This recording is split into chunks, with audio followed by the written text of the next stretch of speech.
Raja ini lalu memaksa Adelaide menikahi putranya, Adalbert, namun kali ini ia berhasil melarikan diri dan berlindung di Kastil Como. Dari sinilah muncul benih-benih cinta antara keduanya, guys. Cilakanya, Otto kedua ini sepertinya memang agak bucin sih, guys. Walau beda umur keduanya cukup jauh, sekitar 20 tahunan, Ratu Adelaide lalu sekali lagi harus merasakan pahitnya kehidupan dengan diasingkan oleh anaknya sendiri karena urusan politik masa depannya hilang setelah ia dinikahkan umur 15 tahun. Halo teman-teman semua, welcome back to Rock Riwayat Orang Kudus edisi 16 Desember.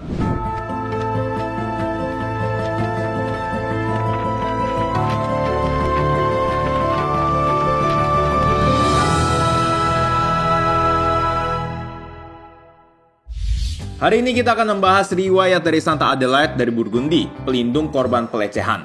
Sebelum kita mulai, silakan share dulu video ini supaya semakin banyak orang dapat hidup kudus lewat teladan para Santo Santa. Oke, tanpa berlama-lama lagi, mari kita mulai! Cerita bermula di kerajaan Burgundy sekitar abad ke-10. Saat itu kerajaan dipimpin oleh Raja Rudolf II yang sekaligus memimpin kerajaan Italia. Situasi politik kerajaan pada saat itu bisa dibilang sangat panas karena terjadi perebutan kekuasaan antara Rudolf dan Hugh dari Provence atas dorongan para bangsawan Italia yang menentang naiknya Rudolf di kerajaan Italia setelah melengsarkan Raja Berengarius pertama. Kekuasaan Rudolf di Italia akhirnya berhasil ditumbangkan, guys. Hugh menjadi Raja Italia menggantikan Rudolf tahun 926. Sedangkan Rudolf sendiri masih memerintah sebagai Raja Burgundy hingga wafatnya di tahun 937. Rudolf meninggalkan seorang putri berusia 6 tahun bernama Adelaide dan seorang istri bernama Bertha dari Swabia. Untuk memperkuat politik kerajaan, Raja Hugh kemudian mengambil Bertha menjadi istrinya, guys. Sedangkan Adelaide dijodohkan dengan anaknya, Lothair kedua, yang beda usia dengannya sekitar 5 tahun. Agak runyam ya, guys. Nah, saat usianya baru menyentuh 15 tahun, ia sudah dinikahkan, guys, dengan Lothair. Lewat pernikahannya ini, mereka kemudian dikaruniai seorang anak bernama Emma yang di kemudian hari menjadi Ratu Prancis. Lothair kedua kemudian naik pangkat ke kursi raja sesudah ayahnya wafat, sekitar setahun setelah pernikahannya tahun 947. Namun sayangnya, sekali lagi Adelaide harus menelan pil pahit kehidupan, guys. Karena perebutan kekuasaan, Lothair meninggal dunia dengan diracun tahun 950 di Turin. Terduga pembunuhnya kemudian mengambil kursi raja dengan nama Raja Berengarius II.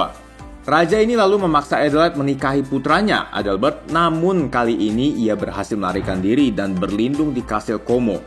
Pelariannya ini ternyata gak berlangsung lama, guys. Ia berhasil ditemukan oleh prajurit raja sehingga ia ditangkap dan dipenjara di Garda. Selama 4 bulan menekam di penjara, perempuan kelahiran 931 ini berhasil kabur dengan bantuan seorang pastor yang membawanya berlindung di bawah kuasa Raja Jerman, Otto pertama atau Otto Agung. Dari sinilah muncul benih-benih cinta antara keduanya, guys. Otto yang sudah 5 tahun ditinggal mati istri pertamanya, lalu mulai PDKT dengan Adelaide. Walau beda umur keduanya cukup jauh, sekitar 20 tahunan, Raja memutuskan untuk menikahinya di tahun 951. Masalah politik lagi-lagi muncul saat terjadi pemberontakan tahun 953 oleh Liudolf, putra Otto pertama dari pernikahan pertamanya. Raja berhasil meredam pemberontakan anaknya itu dan menindak tegas dengan mencabut gelar bangsawan Liudolf. Tindakannya ini secara tidak langsung menjadikan keturunannya dari Adelaide sebagai penerus dari Raja Jerman, karena Otto tidak memiliki anak laki-laki lain dari pernikahan pertamanya. Meskipun di awal-awal perkawinannya ia dihadapkan dengan pemberontakan anak tirinya, perempuan kelahiran Kastel Orbe ini tetap dengan setia menemani suaminya dalam berbagai kunjungan kenegaraan, termasuk saat Raja melindungi Paus Yohanes ke-12 ketika terjadi pemberontakan oleh Raja Italia Berengarius II yang waktu itu ingin menikahkan anaknya dengan Adelaide. Penyerangan ini membuat Berengarius turun tahta sehingga Otto menjadi Raja Jerman sekaligus Raja Italia. Tahun depannya, Otto dimahkotai sebagai Kaisar Romawi Suci tanggal 2 Februari 962. Sehingga secara otomatis, Adelaide menjadi orang nomor 2 dalam kekaisaran, guys. Ia punya power yang sangat besar, namun sifatnya dari dulu tetap sama, yaitu rendah hati serta murah hati. Adelaide terkenal sebagai permaisuri yang sering menggunakan harta dan kuasanya untuk melindungi, menghibur, dan meringankan beban orang-orang yang berada dalam kesulitan, guys. Mantep banget kan ya? Nah, selang 10 tahun setelah Otto diangkat menjadi kaisar, Anaknya, Otto kedua, menikah dengan putri kerajaan Bizantium bernama Theophanu.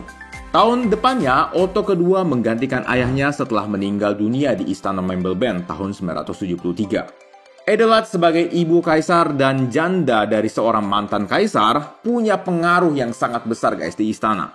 Sayangnya menantunya Theophanu gak suka akan hal ini sehingga ia membujuk suaminya untuk melawan ibunya. Cilakanya Otto kedua ini sepertinya memang agak bucin sih guys. Jadinya dia lebih mendengarkan istrinya daripada akal warasnya. Ratu Adelheid lalu sekali lagi harus merasakan pahitnya kehidupan dengan diasingkan oleh anaknya sendiri tahun 978. Di tengah pengasingannya ini, ia terus berusaha dan berdoa kepada Tuhan agar relasinya dengan anaknya segera dipulihkan.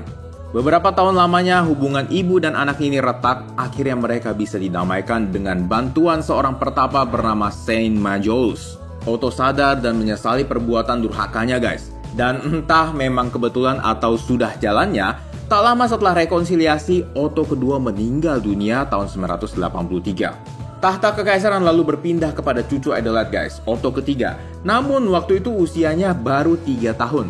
Nggak mungkin dong kaisar usia 3 tahun. Mau jadi apa kekaisaran nanti? Nah, oleh karena itu pemerintahan dipegang oleh Theophanu selama kurang lebih 7 tahun. Setelah wafatnya Theophanu, Otto ketiga masih belum cukup umur untuk menjabat sebagai kaisar. Sedangkan walinya, ibunya sendiri sudah meninggal dunia. Oleh karena itu, Adelheid terpilih untuk menjalankan roda pemerintahan terlebih dahulu. Ya, pelaksana tugas gitulah atau PLT istilahnya. Selama kurang lebih 5 tahun menjadi PLT, ia banyak membangun dan memulihkan gereja, biara, serta pertapaan. Selain itu, ia juga terus-menerus mengabdikan diri untuk karya amal bagi orang-orang miskin di negaranya guys. Hingga wafatnya tanggal 16 Desember 999. Ratu Adelheid lalu dikanonisasi oleh Paus Urbanus II tahun 1097 dan menjadi satna pelindung bagi korban pelecehan, orang buangan, tahanan, ataupun terhadap masalah dengan mertua. Nah, teman-teman, bagaimana nih kisah hidup Santa Adelheid? Penuh dengan politik? Yap, setuju banget. Hampir di setiap jenjang hidupnya dipenuhi dengan peristiwa politik, entah itu sengketa, penyerangan, dan macam-macam. Karena urusan politik, masa depannya hilang setelah ia dinikahkan umur 15 tahun. Karena urusan politik juga ia ditangkap dan dipenjara. Karena urusan politik ia diasingkan oleh anaknya sendiri. Gila ya, banyak banget tragedi-tragedinya. Santa Adelheid sangat tabah dan taat sih sama Tuhan guys. Dia bisa aja loh pakai kekuasaannya buat melawan orang-orang yang jahat sama dia. Contohnya aja ya anaknya dia. Rakyat pasti jauh lebih percaya dia daripada anaknya karena dia udah terkenal sebagai permaisuri yang baik hati. Tapi apa yang beliau lakukan? Beliau memberi pipi kirinya saat pipi kanannya ditampar dan gak melawan sama sekali. Kita pasti pernah juga ya di posisinya yang gak ada salah, kok malah diserang terus-terusan. Nah di sini nih terkadang kita suka lupa untuk memberi pipi kiri kita guys, karena kita sibuk mencari cara agar pipi kanan kita sembuh. Loh, ya logikanya kalau kita luka, ya diobatin dong. Emang salah? Ya, nggak salah. Tapi mungkin tanpa sadar kita dalam tanda petik mengobati pipi kanan kita. Artinya apa? Artinya kita justru mencari cara mengobati dengan melukai balik orang yang menampar kita. Sehingga kita dan lawan kita ya terus tampar-tamparan sampai salah satu dari kita tumbang. Oh, jadi kalau misal dapat masalah, ya kita diam aja gitu ya?